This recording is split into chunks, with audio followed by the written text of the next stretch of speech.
Hello everyone, I am Lalita and you are most welcome beta. Beta, today we are going to discuss about next topic of this chapter, that is energy resources, and our chapter is going on minerals and energy resources of class 10 geography chapter. Okay, so now we are going to discuss about energy resources and you know very well कि energy resources कहाँ कहाँ इस्तेमाल होते हैं, हमें क्यों energy resources की जो स्टडी है हम यहाँ पे कर रहे हैं, क्योंकि these are also minerals. Okay and these are also a part of minerals. और हर एक्टिविटी में, चाहे वो कुकिंग हो, चाहे वो इंडस्ट्रियल एक्टिविटीज हो, चाहे वो डोमेस्टिक एक्टिविटीज हो, किसी भी तरह की एक्टिविटी में एनर्जी की रिक्वायरमेंट होती है. और हमें एनर्जी डिफरेंट डिफरेंट सोर्सेज से एनर्जी मिलती है, चाहे हमें कोल से एनर्जी मिल रही है या पेट्रोल से मिल रही है या नेचुरल गैस से मिल रही है या हमें इलेक्ट्रिसिटी से मिल रही है. Means basic sources of energy क्या क्या हैं उनके बारे में हम यहाँ पढ़ने वाले हैं. बेसिकली हम एनर्जी रिसोर्सेज को टू टाइप्स से डिवाइड करते हैं, जैसे conventional and non conventional sources of energy, जहां से हमें एनर्जी मिलती है. सो फर्स्ट ऑफ ऑल हम इनके बारे में पढ़ेंगे, then we will discuss about there are conventional sources like coal, petrol, natural gas and electricity. Okay, so these sources we are going to discuss in this lecture, so keep watching. First of all, if we talk about different two types of sources of energy, so these are two types of sources of energy: conventional sources of energy and non-conventional sources of energy. Conventional sources of energy, non-conventional sources of energy में exam में 1 mark में भी question आता है बेटा, और 3 marks में भी डिफरेंस इनमें पूछा जाता है. सो फर्स्ट ऑफ ऑल आपको ये बताना है कि ये जो एनर्जी रिसोर्सेज हैं ये किस तरह से बनते हैं या किस तरह से अवेलेबल हैं. Okay, so if you talk about conventional source of energy, take millions of years to occur या टू फॉर्म. जो मिनरल्स हैं, जो एनर्जी रिसोर्सेज कन्वेंशनल मीन्स परंपरागत हिंदी में कहते हैं, और इनको बहुत टाइम से परंपरागत तरीके से इनको यूज किया जा रहा है, बहुत पहले से यूज किया जा रहा है. Then these are called conventional resources and non conventional resources freely available. ये हमेशा अवेलेबल होते हैं, ऑफ कोर्स होते हैं, ये इनको फॉर्मेशन की जरूरत नहीं पड़ती, इनको ये अपने आप जनरेट होते रहते हैं. Okay, next if you talk about conventional resources, these are finite and non-renewable. Most important point, देखिए conventional resources non-renewable है, जबकि non-conventional resources renewable है. आप इन दोनों में कंफ्यूज मत होना. एग्जाम में नॉन रिन्यूएबल अगर रिसोर्सेज आए तो आप समझ जाना कि कन्वेंशनल की बात हो रही है, या एक पॉइंट आप इसका सीधा सीधा बना सकते हैं कि these are conventional resources non renewable है, जबकि नॉन कन्वेंशनल रिसोर्सेज रिन्यूएबल है. ओके, और इन दोनों में ये बेसिक डिफरेंस भी है. और ये जो रिसोर्सेज है बेटा, ये एग्जॉस्ट हो जाते हैं, इनको रिन्यू नहीं किया जा सकता. जो कन्वेंशनल रिसोर्सेज है, और एक इनकी जो क्वांटिटी है वो फाइनाइट है, इनको ज्यादा नहीं किया जा सकता है, जितने हैं उतने ही हैं. जबकि नॉन कन्वेंशनल रिसोर्सेज इनएग्जॉस्टिबल है, कभी खत्म नहीं होने वाले. सन की लाइट कभी खत्म हो सकती है, नो. एयर कभी खत्म हो सकती है, विंड कभी खत्म हो सकती है, नो. और इन्हीं से एनर्जी प्रोड्यूस की जाती है. That energy, that source of energy is non conventional energy. Okay, and next point, इसके एग्जांपल्स हैं firewood, coal, natural gas, animal dung cake and petroleum. These are the examples of conventional sources of energy. And non-conventional sources of energy के example है wind energy, solar energy, atomic energy and biogas energy. These are the examples of non-conventional sources of energy. I hope ये question आपको अच्छे से समझ में आ गया होगा. 3 मार्क्स का क्वेश्चन एग्जाम में आता है. Now we are going to discuss about coal.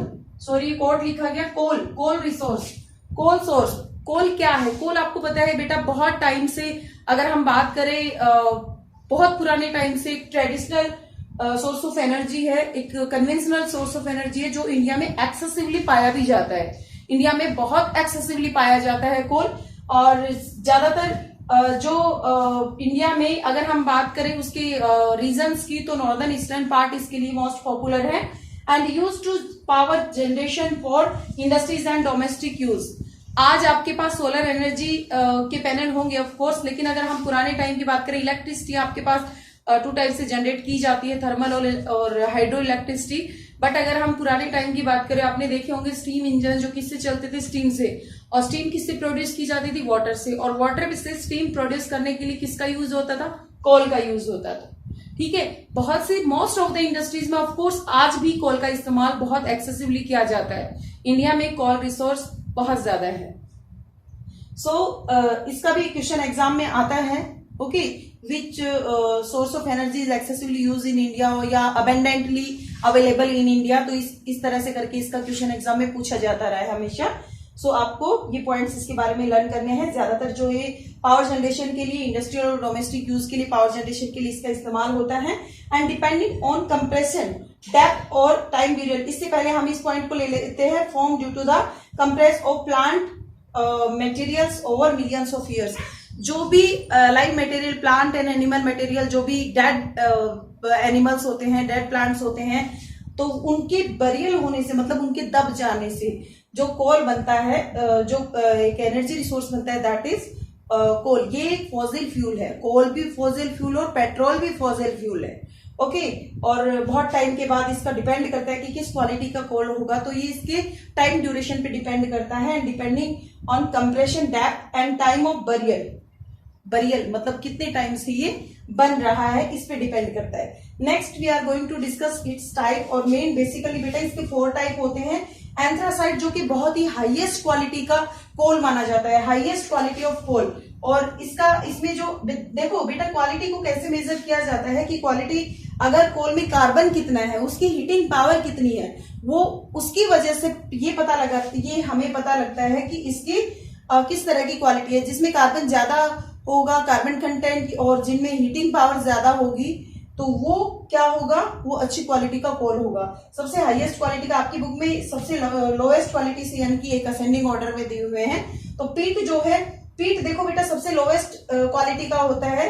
Low carbon होता है, उसमें लो हीटिंग कैपेसिटी होती है। जैसे मैंने बताया ना किस तरह से इसको मेजर करेंगे, तो उसकी कार्बन कैपेसिटी पे और हीटिंग कैपेसिटी से मेजर करते हैं। ओके, एंड इसको एक्सेसिवली यूज नहीं किया जाता। अगर हम बात करें लिग्नाइट कोल की, लिग्नाइट कोल लो ग्रेड होता है, ऑफ कोर्स ब्राउन कोल भी इसको कहते हैं, और इसमें हाई मॉइस्चर होता है। इसमें भी मॉइस्चर होता है। लिग्नाइट और पीट दोनों में हाई मॉइस्चर होता है। ये मेटलर्जिकल इंडस्ट्रीज में इस्तेमाल किया जाता है। ऑफ कोर्स ये बिटुमिनस कोल, और जो लिग्नाइट कोल है इसको भी इलेक्ट्रिसिटी जनरेशन के लिए यूज किया जाता है। इलेक्ट्रिसिटी जनरेशन के लिए यूज किया जाता है, और नेवेली तमिलनाडु में इसका एक अच्छा सोर्स माना गया है। ओके, ब्राउन कोल के नाम से क्वेश्चन आ सकता है, तो आपको बताना है lignite coal is brown coal. Okay, और इलेक्ट्रिसिटी जनरेशन में इसका कहीं कहीं इस्तेमाल हम करते हैं, ऑफ कोर्स किया जाता है। And bituminous, of course bituminous को एक्सेसिवली जो हम कोल यूज करते हैं, दैट इज बिटुमिनस। ये एंथ्रासाइट से, हालांकि इसको भी हाई ग्रेड कोल माना जाता है, बट एंथ्रासाइट से लो ग्रेड है ये। ओके, सेकंड नंबर पे, यानी कि अगर हम असेंडिंग ऑर्डर में करेंगे तो पीट, लिग्नाइट, बिटुमिनस और एंथ्रासाइट। ओके, तो इस तरह से आपको ये लर्न करने हैं। और आइडियल मेटलर्जिक कोल इसको माना जाता है। तो एग्जाम में इस तरह से भी क्वेश्चन आ जाता है। और मोस्ट ऑफ द इंडस्ट्रीज में जो कोल इस्तेमाल होता है, that is also bituminous coal. Okay, बेटा अभी मैंने आपको जो डिस्कस किए हैं, ये आपको बताया है मैंने कोल और इसके टाइप्स। अब मैं आपको बताने वाली हूं कि ये कहाँ किस किस एरिया में अकर होता है। इसका जैसे मैंने बताया कि डिपेंड करता है कि कितना पुराना है, कितने साल पुराने इसकी फॉर्मेशन है। आपकी बुक में 2 इसके अकरेंसेस के एरियाज दिए हुए हैं। फर्स्ट आपका गोंडवाना, कौन सा है, गोंडवाना रीजन। गोंडवाना रीजन जो 200 मिलियन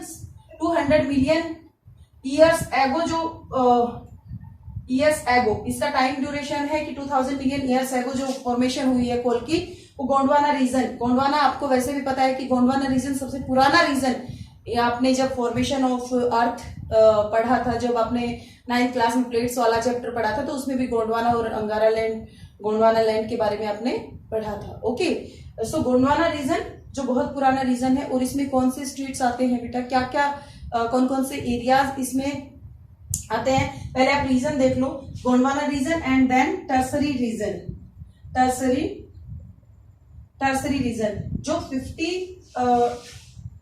50 और 55 मिलियन ईयर्स एगो, 55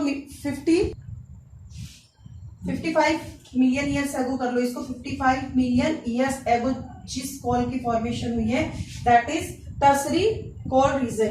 अब इसका जो गोंडवाना रीजन का एरिया अगर पूछा जाए, देखो इसमें माइंस भी बहुत आती है, झरिया, बोकारो, रानीगंज जो माइंस है वो गोंडवाना रीजन में आती हैं, और जो दामोदर वैली का जो रीजन है, वेस्ट बंगाल का जो एरिया है, तो वो इसमें आता है। और इसमें महानदी और गोदावरी और सोन रिवर की वैली का जो रीजन है उसमें ये कोल बनता है, या उसमें ये कोल एक्सट्रैक्ट किया जाता है। ओके, सबसे ओल्डेस्ट जो कोल है जो एज के अकॉर्डिंग, तो गोंडवाना लैंड में जो पाया जाता है दैट इज ओल्डेस्ट रीजन। और इसके बाद टर्सरी रीजन की मैं बात करती हूँ, तो टर्सरी रीजन में आपके ईस्टर्न नॉर्दर्न ईस्टर्न स्टेट्स आते हैं, अरुणाचल प्रदेश, आसाम, मेघालय और नागालैंड, ये 4 स्टेट आते हैं जहाँ पे टर्सरी जो कोल है एज के अकॉर्डिंग इनका डिस्ट्रीब्यूशन मैंने किया है कि कहाँ कहाँ इनका डिस्ट्रीब्यूट किया गया है। तो इसमें आप वेस्ट बंगाल का रीजन, जैसे इसमें बेटा एग्जाम में भी मैप में भी आती है, Jharia, Bokaro, Raniganj, famous Jharia, Bokaro, Raniganj famous mines है इस एरिया की, फेमस माइन है जो गोंडवाना जो दामोदर वैली के अंडर आते हैं वेस्ट बंगाल में। ओके, नेक्स्ट, और इसके मैंने आपको स्टेट्स बता ही दिए हैं, नॉर्दर्न ईस्टर्न स्टेट्स में जहां जहां पाया जाता है। ओके, सो आई होप यहां तक आपको क्लियर हो गया होगा। तो एक क्वेश्चन एग्जाम में ये भी आता है कि मोस्ट ऑफ द इंडस्ट्रीज को जहां पे कोल प्रोड्यूस होता है उसी रीजन में क्यों सेटअप किया जाता है। मोस्ट ऑफ द जो कोल इंडस्ट्रीज जिनमें कोल का इस्तेमाल होता है, तो वहां पे ही इंडस्ट्री सेटअप क्यों किया जाता है। तो इसके पीछे बहुत बड़ा रीजन है, क्योंकि कोल बेटा एक बल्की मटेरियल है। बल्की मटेरियल मीन्स भारी मटेरियल है, ऑफ कोर्स इसको एक जगह से दूसरी जगह ले जाना बहुत एक जो ट्रांसपोर्टेशन होता है इसका जो चार्ज होता है बहुत हैवी होगा ऑफ कोर्स। दूसरा एक रीजन ये है कि टाइम ड्यूरेशन के बाद ये ऐश बनना स्टार्ट हो जाते हैं, यानी कि इसकी क्वालिटी जो होती है वो फिनिश हो जाती है। तो उसको यूटिलाइज करने के लिए, और ज्यादातर मेनली इसमें थर्मल पावर में इसको इस्तेमाल किया जाता है। तो ज्यादातर जो थर्मल स्टेशंस हैं वो इसके प्रोडक्शन के एरिया के आसपास ही सेटअप किए जाते हैं। ओके, सो यहाँ तक आपको क्लियर हो गया। नेक्स्ट हम जो इसका पॉइंट डिस्कस करेंगे, पहला पॉइंट, क्योंकि आज इस वीडियो में हम कन्वेंशनल के पॉइंट्स डिस्कस करने वाले हैं। ओके, तो कोल के बाद हम डिस्कस करेंगे petroleum, right. Okay, so next we will discuss about petroleum, क्योंकि बेटा petroleum is also source of heating, source of lighting, source of energy, most important. After coal अगर किसी का नाम आता है तो पेट्रोलियम का नाम आता है। इससे रिलेटेड एक क्वेश्चन आया था 2019 में कि हम एक्सेसिवली पेट्रोल का यूज कर रहे हैं, एक्सेसिवली यूज कर रहे हैं, तो आने वाले 35-40 ईयर्स में पेट्रोल क्या हो जाएगा, एग्जॉस्ट हो जाएगा, मीन्स वो फिनिश हो जाएगा। तो इसके पीछे रीजंस बताइए। ओके, इस तरह से करके कुछ क्वेश्चन आया था। सो आपको ये सबसे पहले पता होना चाहिए कि पेट्रोल को ही लिक्विड गोल्ड कहा जाता है। लिक्विड गोल्ड क्यों कहा जाता है, क्योंकि बेटा पेट्रोल से सिर्फ पेट्रोल ही नहीं मिलता है, पेट्रोल से बहुत सारे अदर जो एनर्जी रिसोर्सेज हैं, लाइक केरोसिन की अगर हम बात करें या अदर डीजल की बात करें, और गैसेस भी of course we can get from petroleum extraction. और पेट्रोलियम की जब रिफाइनरी होती है तो बहुत सारी इस तरह के मटेरियल्स हमें मिलते हैं। और इसके बाद अगर हम बात करें इसकी जो फॉर्मेशन, इसको एक नोडल इंडस्ट्री भी कहा जाता है। नोडल इंडस्ट्री कौन सी होती है बेटा, नोडल इंडस्ट्री देखो, आयरन एंड स्टील इंडस्ट्री को नोडल इंडस्ट्री कहा जाता है और पेट्रोलियम इंडस्ट्री को नोडल इंडस्ट्री कहा जाता है। नोडल इंडस्ट्रीज वो इंडस्ट्री होती हैं जिनके ऊपर बेस्ड होती है दूसरी इंडस्ट्रीज भी, यानी कि अगर हम पेट्रोलियम मेटलर्जिकल इन व्हीकल्स में यूज किया जाता है या अदर इंडस्ट्रीज में यूज किया जाएगा और अदर इंडस्ट्रीज को भी बूस्ट किया जाएगा, तो इसको कहा जाता है नोडल इंडस्ट्री, जिसकी वजह से synthetic textile, fertilizers, chemical fertilizers industries को बूस्ट किया जाता है और इन इंडस्ट्रीज को बढ़ाया जाता है। ओके, नेक्स्ट इसकी अगर फॉर्मेशन की बात करें, अकरेंस की बात करें, तो जैसे हमने क्रेविसेस की बात की थी या अगर हमने जॉइंट्स की बात की थी, तो उसमें पोरस और नॉन पोरस जो एरियाज होते हैं, पोरस जिसमें होल्स, पोरस कहते हैं होल्स को बेटा, सो डेप्थ में ये पाए जाते हैं और इस तरह से इनको एक्सट्रैक्ट किया जाता है, मशीन्स लगाई जाती हैं और इसका जो एक्सट्रैक्शन होता है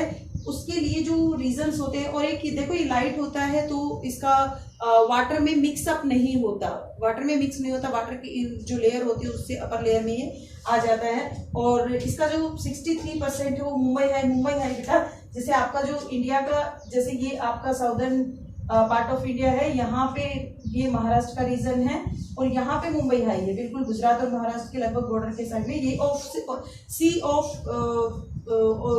एरियाज इनको कहा जाता है, ऑफशोर एरियाज इनको कहा जाता है। और यहाँ से 63% जो हमारा पेट्रोलियम है यहाँ से मिलता है। 83% गुजरात में भी अंकलेश्वर से, ओके, याद रखना इसको। गुजरात में अंकलेश्वर से 16%, आसाम से डिगबोई और नाहरकाट के आसाम में पॉपुलर हैं।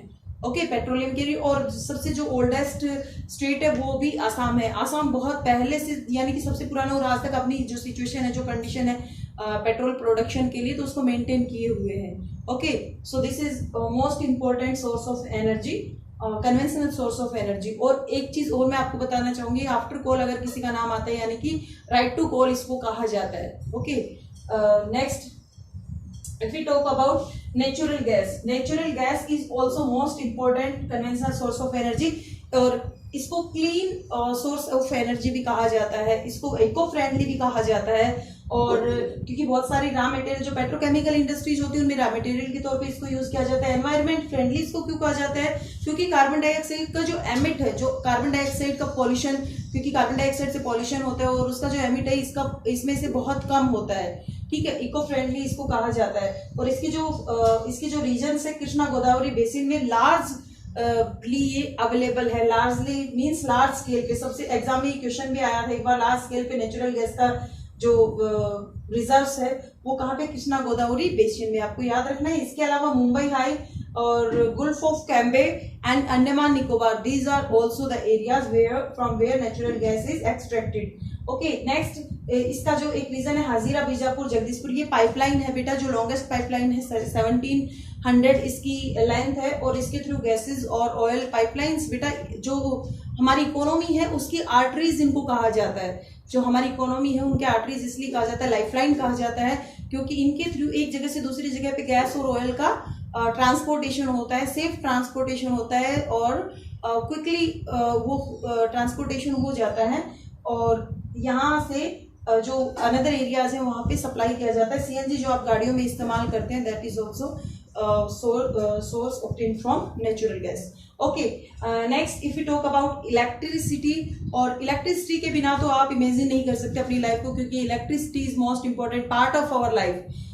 आपको पता है कि इलेक्ट्रिसिटी का इस्तेमाल हम हीटिंग के लिए भी करते हैं, एनर्जी के लिए भी करते हैं, मीन्स हर तरह से हम इलेक्ट्रिसिटी के बिना, अगर एक दिन इलेक्ट्रिसिटी हमारे पास ना हो, लाइट ना हो, तो उसमें क्या हालत होती है, you can understand very well. So it is also an important part of our life और important part of source of energy. And देखो बेटा, 2 टाइप से इलेक्ट्रिसिटी प्रोड्यूस की जाती है। एक तो हाइडल इलेक्ट्रिसिटी होती है, हाइड्रो इलेक्ट्रिसिटी, और दूसरी होती है thermal electricity. Okay, hydro electricity produce की जाती है वाटर से वाटर को ऊपर से गिराया जाता है और जो टर्बाइंस होते हैं उन्हें घुमाया जाता है और उनकी वजह से जो इलेक्ट्रिसिटी प्रोड्यूस होती है that is hydro electricity. And thermal electricity produced by coal, petrol और नेचुरल गैस को इस्तेमाल करके जो प्रोड्यूस की जाती है एनर्जी, उसको थर्मल इलेक्ट्रिसिटी कहते हैं। हाइड्रो इलेक्ट्रिसिटी जो प्रोड्यूस की जाती है इंडिया में सबसे बड़ा जो प्रोजेक्ट है that is Bhakra Nangal project, जो कि सतलज रिवर पे है, और Damodar valley project and Popili hydel project. And another projects also like Krishna river पे हीराकुंड डैम है। ओके, सो बहुत सारे मल्टीपर्पज जो प्रोजेक्ट्स गवर्नमेंट ने बनाए हैं उन पे इलेक्ट्रिसिटी प्रोड्यूस की जाती है, और इसको हम और भी ज्यादा बेनिफिशियल, और भी ज्यादा हम फ्रूटफुल बना सकते हैं, और भी ज्यादा यूजेबल बना सकते हैं, क्योंकि इंडिया एक वास्ट इंडिया में जो रिवर्स है वो बहुत ज्यादा है ना, एक्सेसिवली है, और उनका सही इस्तेमाल अगर हम करें तो इलेक्ट्रिसिटी हम प्रोड्यूस कर सकते हैं। ऑफ कोर्स बहुत अच्छे तरीके से इलेक्ट्रिसिटी प्रोड्यूस की जा सकती है। ओके, आई होप आपको ये सारे पॉइंट समझ में आ गए। कोल के बारे में हम डिस्कस कर चुके हैं, और पेट्रोलियम के बारे में डिस्कस कर चुके हैं, और नेचुरल गैस और इलेक्ट्रिसिटी। अब एक क्वेश्चन आपके लिए है जिसका आपको आंसर कमेंट सेक्शन में देना है। क्वेश्चन क्या है कि एक्सेसिवली यूज होने वाला जो एनर्जी रिसोर्स है, कन्वेंशनल एनर्जी रिसोर्स है, कौन सा है, यानी कि which is the energy resource that is use excessively in India, और जिसके इंडिया में जो अबेंडेंटली अवेलेबल है, तो वो सोर्स आपको बताना है, कमेंट सेक्शन में उसका आंसर देना है। और आई होप आपको अच्छे से समझ में आ गया होगा। Thank you so much, have a good day ahead.